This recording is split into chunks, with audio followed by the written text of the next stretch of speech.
Police की special cell ने Lawrence Bishnoi के खिलाफ एक 300 पेज की चार्जशीट तैयार की। इस चार्जशीट में लॉरेंस की पूरी क्राइम कुंडली बताई गई है। इसमें लॉरेंस के एक स्टूडेंट से खतरनाक क्रिमिनल बनने तक के बारे में एक एक डिटेल है। पुलिस की इस रिपोर्ट के मुताबिक लॉरेंस बिश्नोई अभी गुजरात की साबरमती जेल में बंद है, लेकिन इसके बावजूद लॉरेंस का जो ये सिंडिकेट है वो लगातार बड़े क्राइम कर रहा है। लॉरेंस ने जेल में बैठे बैठे किस तरह पंजाब के मशहूर सिंगर सिद्धू मूसेवाला और मुंबई में फिल्म स्टार सलमान खान के घर पर हमला करवाया, इसको लेकर भी इस चार्जशीट में कई खुलासे हुए। पुलिस ने अपनी रिपोर्ट में एक हैरान करने वाला खुलासा भी किया। इसमें लॉरेंस बिश्नोई ठीक दाऊद इब्राहिम के तरीके से आगे बढ़ रहा है। इसका भी क्राइम ग्राफ दाऊद की डी कंपनी की तरह ऊपर जा रहा है, यह बताया गया है। इस समय बिश्नोई गैंग के लोग विदेश में बैठकर अपने शूटर से हमले करवा रहे। 90 के दशक में दाऊद भी मुंबई में इसी तरह मर्डर करवाता था। यानी लॉरेंस के क्राइम का साम्राज्य अभी और बढ़ने वाला है, ऐसा पुलिस को लगता है। हालांकि आम लोगों के बीच लॉरेंस बिश्नोई को लेकर अलग अलग राय है। बहुत सारे लोगों को लगता है लॉरेंस बिश्नोई देश के लिए काम कर रहा है, अगर वो पन्नू जैसे लोग, निज्जर जैसे लोगों को टारगेट कर रहा है। दाऊद तो उगा ही करता था सिर्फ। ये चर्चा हो रही है। लेकिन लॉरेंस बिश्नोई के खिलाफ 300 पन्नों की चार्जशीट में पुलिस ने क्या क्या खुलासे किए हैं, अब आपको एक एक करके बताता हूं। लॉरेंस बिश्नोई गैंग में अलग अलग राज्यों के 700 से ज्यादा शूटर हैं। इसमें 300 के करीब शूटर अकेले पंजाब से जुड़े हैं।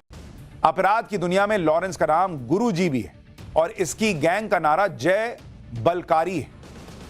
लॉरेंस की गैंग में शूटर्स की भर्ती के लिए सोशल मीडिया प्लेटफॉर्म का इस्तेमाल होता है। इसमें युवाओं को क्राइम की तरफ आकर्षित करने के लिए सोशल मीडिया पर लॉरेंस बिश्नोई की फोटो और वीडियो को वायरल किया जाता है। इसके लिए लॉरेंस बिश्नोई के पेशी पर आने जाने के वीडियो को सोशल मीडिया पर वायरल करवाया जाता है। एनआईए की एक चार्जशीट के मुताबिक बिश्नोई गैंग में रिक्रूट करने के लिए युवाओं को कनाडा या उनके मनचाहे देश में शिफ्ट करवाने की बात भी कही जाती है। एक और खुलासे में यह बात सामने आई कि बिश्नोई गैंग ने साल 2020-21 तक करोड़ों रुपए एक्सटॉर्शन से कमाए और इस पैसे को हवाला के जरिए थाईलैंड और कनाडा भेजा। कुछ साल पहले तक लॉरेंस का गैंग सिर्फ पंजाब तक सीमित, लेकिन इसने अपने शातिर दिमाग से गोल्डी बराड़ के साथ मिलकर हरियाणा, दिल्ली और राजस्थान के अपराधियों से हाथ मिलाया और एक बड़ा गैंग बनाया। सबसे बड़ी बात यह है कि यह सारे गुनाहों की कहानी खुद लॉरेंस बिश्नोई ने बताई। लॉरेंस ने पुलिस को खुद बताया कि गैंग का खर्च चलाने के लिए पैसों की जरूरत थी, इसलिए जेल से ही रंगदारी मांगनी शुरू की। जो पैसे नहीं देता उस पर गोलियां चलवा देता था। यह चाहता था कि चंडीगढ़, पंजाब, राजस्थान, हरियाणा में लॉरेंस गैंग की दहशत हो। सबसे पहले हरियाणा, पंजाब, राजस्थान बॉर्डर के इलाकों में शराब तस्करों को टारगेट किया। ये लोग गैंग को प्रोटेक्शन मनी देने लगे। इन पैसों से गैंग के लिए हथियार खरीदे जाने लगे। लॉरेंस ने यह भी कहा कि 2017 में गैंग को मशहूर करवाने के लिए इसने जोधपुर के एक व्यापारी पर फायरिंग कराई। इसके अलावा एक ट्रैवल कंपनी के मालिक पर भी गोली चलवाई। इसके बाद दोनों से 50-50 लाख रुपए वसूले। अक्टूबर 2020 में बीकानेर के रहने वाले एक नामी बिजनेसमैन पर फायरिंग कराई। इससे 2 करोड़ रुपए की फिरौती वसूली गई। नवंबर 2020 में एक बिजनेसमैन पर फायरिंग करके 5 करोड़ रुपए की फिरौती ली। इस तरह बड़ी बड़ी फिरौती की मदद से विदेश में नेटवर्क आसानी से चलता रहा।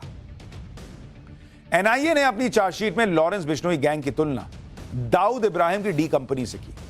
लॉरेंस बिश्नोई का क्राइम ग्राफ ठीक दाऊद इब्राहिम की तरह बढ़ता चला गया। एनआईए की चार्जशीट में कहा गया है कि जिस तरह 90 के दशक में दाऊद इब्राहिम ने छोटे मोटे अपराध करते हुए अपना क्राइम नेटवर्क खड़ा किया, ठीक वैसे ही लॉरेंस बिश्नोई ने मारपीट जैसे छोटे मोटे अपराध से अपना गैंग तैयार किया, जो अब मर्डर जैसे अपराध करता है। दाऊद इब्राहिम ने ड्रग की तस्करी, टारगेट किलिंग, एक्सटॉर्शन रैकेट के जरिए अपराध की दुनिया में कदम रखा था। ठीक उसी तरह लॉरेंस भी अपराध कर रहा है। यह चार्जशीट में लिखा है। दाऊद ने डी कंपनी बनाई, पाकिस्तानी आतंकियों से हाथ मिलाकर अपना नेटवर्क कई देशों तक फैला लिया। लॉरेंस बिश्नोई का गैंग उत्तर भारत के राज्यों से शुरू होकर अब एक इंटरनेशनल गैंग बन चुका है। डी कंपनी और लॉरेंस गैंग में एक फर्क बस इतना है कि दाऊद इब्राहिम अपना गैंग पाकिस्तान से चला रहा है और लॉरेंस बिश्नोई जेल से ऑपरेट कर रहा है। ये सारी बातें पुलिस ने लिखी हैं, पुलिस की चार्जशीट में लिखी। लॉरेंस के राइट हैंड गोल्डी बराड़ और रोहित गोदारा कनाडा और दूसरे देशों से बिश्नोई गैंग को ऑपरेट कर रहे हैं। लॉरेंस की क्राइम कुंडली किस तरह दाऊद से मिलती है, इसका एक और उदाहरण देखिए। जून 2022 में सामने आए क्रिमिनल डोजियर के मुताबिक पिछले 12 साल में लॉरेंस के क्राइम लिस्ट में बहुत तेजी से बढ़ोतरी। अगर आप केसेस देखेंगे कि किस तरह से केस बढ़े हैं लॉरेंस बिश्नोई पर, तो आपको अपने आप पता चल जाएगा कि क्या तस्वीर रही है लॉरेंस बिश्नोई की। और उसका क्रिमिनल केस अगर आप देखेंगे, लॉरेंस बिश्नोई, इस पर कुल केस अगर आप देखेंगे, कुल केस जो हैं वो कुल क्रिमिनल केस वो 36 हैं और दोषी उसे पाया गया है 6 केस में। 6 केस में लॉरेंस बिश्नोई दोषी पाया जा चुका है। सुनवाई उसकी चल रही है, अभी भी 21 केस में सुनवाई चल रही है। और इतना ही नहीं, लॉरेंस बिश्नोई 9 ऐसे केस हैं जिसमें बरी कर दिया गया है क्योंकि गवाह मुकर गए। ये सभी केस दिल्ली, हरियाणा, पंजाब और राजस्थान में दर्ज है। आज की तारीख में लॉरेंस का गैंग डी कंपनी की तरह ही कई देशों में फैल चुका है। लॉरेंस का गैंग यूएसए, अजरबैजान, पुर्तगाल, यूएई, रूस और थाईलैंड जैसे देशों तक फैल चुका है। इस गैंग के लोग दुनिया की कई एजेंसीज की मोस्ट वांटेड लिस्ट में। भारत में पंजाब से शुरू हुआ लॉरेंस गैंग उत्तर प्रदेश, हरियाणा, महाराष्ट्र, दिल्ली, राजस्थान और झारखंड तक फैल चुका है। आज की तारीख में लॉरेंस गैंग के पास देश के अलग अलग इलाकों से हथियार पहुंच रहे हैं। इसमें मध्य प्रदेश के अलावा यूपी के मेरठ, मुजफ्फरनगर, अलीगढ़ और बिहार के मुंगेर, खगड़िया से हथियार आते हैं। इतना ही नहीं, पाकिस्तान बॉर्डर पर भी गैंग के पास हथियार पहुंचने की खबरें हैं। पिछले 12 सालों में लॉरेंस गैंग ने अपने कनेक्शन कई देशों के क्रिमिनल से बना लिए। अब आपको वो मर्डर केस भी बताता हूं जिनकी वजह से पूरे देश में लॉरेंस बिश्नोई का नाम अपराध की दुनिया में कुख्यात होता गया। इस लिस्ट में पहला मर्डर मशहूर पंजाबी सिंगर सिद्धू मूसेवाला का था। 29 मई 2022 में लॉरेंस बिश्नोई के शूटर्स ने सिद्धू मूसेवाला की हत्या कर दी थी। सिद्धू मूसेवाला को 24 गोलियां मारी गई थी। इस पूरे मर्डर की प्लानिंग गोल्डी बराड़ ने की थी। दूसरा मर्डर केस है सुखदेव सिंह गोगामेड़ी का। राजस्थान के राजपूत नेता को 5 दिसंबर 2023 को घर में घुसकर हत्या की गई। इस हत्याकांड में लॉरेंस का राइट हैंड रोहित गोदारा शामिल था, जिसने यह करवाया था। तीसरे केस में सलमान खान के घर पर फायरिंग हुई। इसी साल 14 अप्रैल को सलमान खान के घर गैलेक्सी अपार्टमेंट पर फायरिंग हुई। इस हमले में अब तक लॉरेंस ग्रुप के 3 शूटर्स को अरेस्ट भी किया जा चुका है। चौथा मर्डर केस तो बाबा सिद्दीकी का है। इसी महीने 12 अक्टूबर को मुंबई में बाबा सिद्दीकी की गोली मारकर हत्या हुई थी।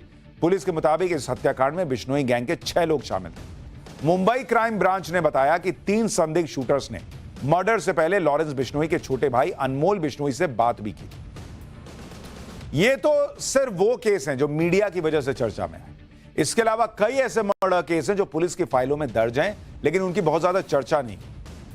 लॉरेंस गैंग के लिए एक बात बहुत मशहूर है कि ये जिसके पीछे पड़ जाता है उसे निपटा कर ही छोड़ता है। इसमें पहला नाम सतविंदर सिंह उर्फ गोल्डी बराड़ का है। पुलिस के मुताबिक फरवरी 2021 में एक मर्डर के बाद गोल्डी बराड़ फर्जी स्टूडेंट वीजा पर कनाडा भाग गया। गोल्डी बराड़ इस समय कनाडा, पंजाब और दिल्ली में गैंग को संभालता है। लॉरेंस का दूसरा राइट हैंड है रोहित गोदारा। भाई आप उसको बराड़ को लेफ्ट हैंड कहिए तो ये राइट हैंड। ये राजस्थान और मध्य प्रदेश में गैंग का काम देखता है। इस गैंग में तीसरा नाम है अनमोल बिश्नोई। ये लॉरेंस बिश्नोई का भाई है और विदेश भाग चुका है। इसके पास पुर्तगाल, यूएसए, दिल्ली एनसीआर समेत महाराष्ट्र की भी जिम्मेदारी है। इसके अलावा चौथा नाम है काला जठेड़ी। ये इस समय दिल्ली की तिहाड़ जेल में बंद है, लेकिन जेल में रहते हुए भी हरियाणा और उत्तराखंड में गैंग संभालता है। ये सारे लोग गैंग की रिपोर्ट सीधे साबरमती जेल में बंद लॉरेंस बिश्नोई तक पहुंचाते हैं।